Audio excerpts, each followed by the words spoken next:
আসসালামু আলাইকুম দর্শক, আশা করি আপনারা সবাই ভালো আছেন। তো আমি ইমরান মীর বশির নাস্তিকের আবারও একটা কথার চ্যালেঞ্জ নিয়ে আসলাম এবং তার বিস্তারিত ব্যাখ্যা দেওয়ার জন্য আসলাম। তো ওর কথাটার প্রথম ক্যাপশন ছিল যে আলেমরা এই হাদিসগুলো কেন এড়িয়ে চলে বলে না। হ্যাঁ, এটা তার মূল উদ্দেশ্য এবং লক্ষ্য করে সে এবং হাদিসগুলো কি সেগুলো আমরা এখন জানবো। তো হাদিসগুলো কি? তো প্রথমত হাদিসটা আমরা পড়ে নেওয়া যাক, যে শুনি। তো একটি মুসলিম কখনো অসাম্প্রদায়িক হতে পারে না। ইসলামের এবং বড় এবং ভালো একটা দিক হচ্ছে সাম্প্রদায়িক। এটা সাম্প্রদায়িকতা বুঝতে পারছেন যে আমি মুসলমান মুসলমান সম্প্রদায়ের, হিন্দুরা হিন্দু সম্প্রদায়ের। যাক, তো এই হাদিস সম্পর্কে আল্লাহ রসুল মৃত্যুর আগ পর্যন্ত 3টা ওসিয়ত করে গেছেন। সে 3টে ওসিয়ত কি? চলুন দেখা যাক। প্রথম ওসিয়ত হচ্ছে মুশরিকদের আরব থেকে, উপদ্বীপ থেকে বিতাড়িত করো। দ্বিতীয়টা, প্রতিনিধি দলকে আমি যেরূপ উপটোকন দিয়েছি তোমরাও ওরূপ দিও। তৃতীয়টা, আমি ভুলে গেছি। এই যে কথা, হযরত মুহাম্মদ সাল্লাল্লাহু আলাইহি সাল্লামের মৃত্যুর আগে 3টা ওসিয়ত দিয়ে গেছেন, কিন্তু দিয়ে গেছেন সেটা কাকে দিয়ে গেছেন? এখন সে সময় যারা বেঁচে ছিল তাদের কারো একজন, সেটা হলো গিয়া রাবি। এখন রাবি হলেন ওই সময়ের একজন লোক। তো তিনি বলছেন যে, আবারও বলি যে ওখানে তো বিস্তারিত সিস্টেম করে হাদিসের মধ্যে এত আলোকপাত করে দেয়া থাকে না। আর এটা ও যে 2838 নাম্বার হাদিসে পেয়েছেন, অর্থাৎ কত নাম্বার? 2838 নাম্বার হাদিসে, সরি, 2838 নাম্বার হাদিসে বলেছেন এই কথাগুলো। তো এখন কথাটা হলো, ও যেটা কথার ডালপালা টেকনিক খাটিয়ে বের করেছেন, যে প্রথমটা হলো গিয়ে যে আপনার মুশরিকদেরকে আরব থেকে বের করে দাও, তারা অসাম্প্রদায়িক, তারা ইসলাম না, মুসলিম না। এখন এখানে কথাটা হচ্ছে কি, ও আবার ডালপালা কি করতে বের করলো সেটা এখন আমরা বুঝি। হ্যাঁ, তো আর ডালপালা হচ্ছে 1 নম্বর হচ্ছে বের করে দেওয়া, দ্বিতীয়টা হচ্ছে বাড়ি বলছেন। আমার তৃতীয় কথাটা মনে নেই। এই দুটো কথার প্রেক্ষাপট এখানে। যে প্রথম প্রেক্ষাপটটা হচ্ছে যে আল্লাহ রসুল, যে আল্লাহর মহামানব একজন, যে বিশেষ খেতাব নিয়ে আসছেন, সে ওসিয়ত করে গেল যে তার একজন লোক প্রতিনিধি, যে তার কথা মনে রাখেন নাই। যে এটা একটা হাস্যকর ব্যাপার না? এটা একটা কেমন একটা ব্যাপার না? তো এখন ওই সময় যদি তার দ্বিতীয় কথায় চলে আসি আমরা, আর ওই সময় যদি যদি টেপ রেকর্ডার থাকতো, ভিডিও থাকতো, অডিও থাকতো, তাহলে তো আমরা হযরত মুহাম্মদ সাল্লাল্লাহু আলাইহি সাল্লামের কথাগুলো আমরা শুনতে পারবো। অর্থাৎ এই যে মুশরিক, ইহুদি, খ্রিস্টান, এরা যে আমাদেরকে ওই সময় আল্লাহ রসুল তারা এত অত্যাধুনিক যন্ত্রপাতি কেন আবিষ্কার করতে পারেনি, অথচ এখন ইহুদি, মুশরিক, খ্রিস্টান, ওরা যে যে জিনিসগুলো আবিষ্কার করেছেন তা মুসলমানদের প্রত্যেকটা বিষয়বস্তু হইতে উপকারী বস্তু।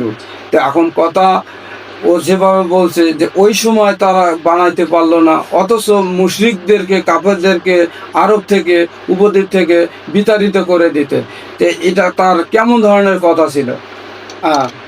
আমি বলতেছি, যখন আপনার বাড়ির আশেপাশে কেউ একজন আপনার হিংসা বিদ্বেষ করে যাবে, অথবা একটা সুন্দর ধর্মের পক্ষে সাপোর্ট করবে না এবং ভ্রাতৃত্বের সমান অধিকার থাকবে না, তাদেরকে এটাই বলা উচিত যে তাদেরকে আরব দেশ থেকে বিতাড়িত করে দাও।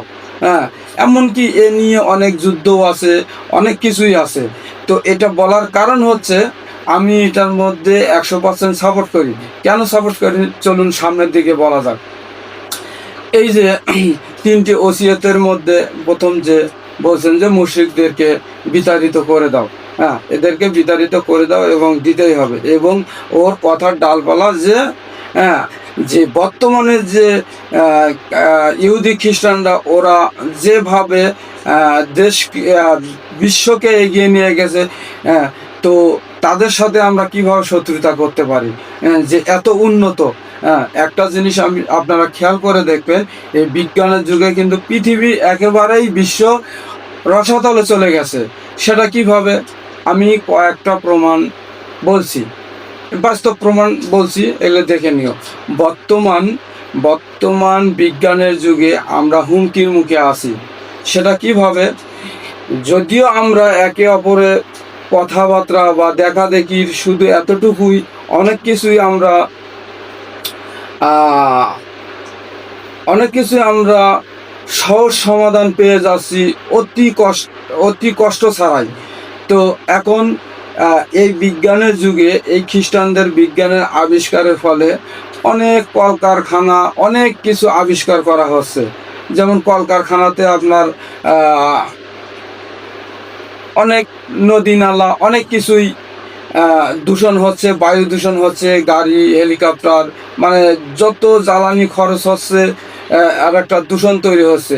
এই দূষণের কারণে আবহাওয়া পরিবর্তন হতে চলছে। এই সময় যদি বিজ্ঞানটা না থাকতো, তাহলে কিন্তু এই আবহাওয়া পরিবর্তনটা কিন্তু আসে না।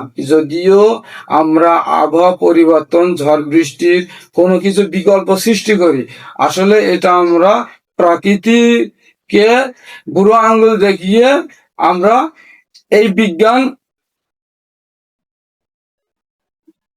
বিজ্ঞান বুড়া আঙ্গুল দেখিয়ে এগিয়ে চলছে। আদৌ কি এটা কি এই প্রকৃতিকে বুড়া আঙ্গুল দেখানো কি ঠিক? হ্যাঁ, আসলে ঠিক না। আচ্ছা, তথাপিও আমি বলে যাচ্ছি যে বিজ্ঞানেই ভালো, কিন্তু বিজ্ঞানের এই দিকগুলো বিজ্ঞানের আশীর্বাদও আছে, অভিশাপও আছে। তবে বিজ্ঞান ধীরে ধীরে বিশ্বকে অভিশাপের দিকে নিয়ে যাচ্ছে। ধরুন, আরব বিশ্ব আপনার তৎকালীন সময়ে মুশরিকদেরকে বিতাড়িত করার জন্য সিদ্ধান্ত নেয়। বাস, ভালো কথা, সাপোর্ট করলাম। আগের কথা পরেও এখনো বলছি।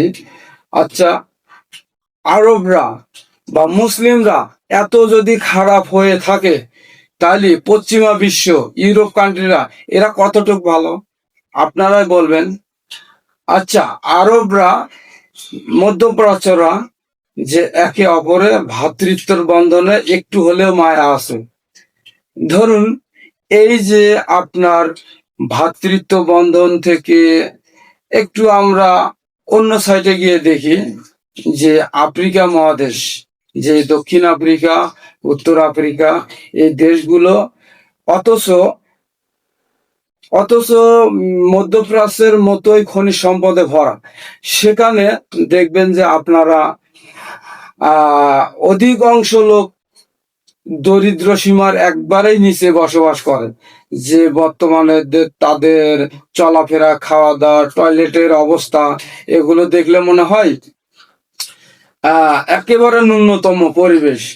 তো যেখানে দামি দামি ধাতু পাওয়া যায়, স্বর্ণ, হীরা, কোবাল্ট, ইউরেনিয়াম, তো যে সব ধাতুগুলো এত প্রয়োজনীয়, এত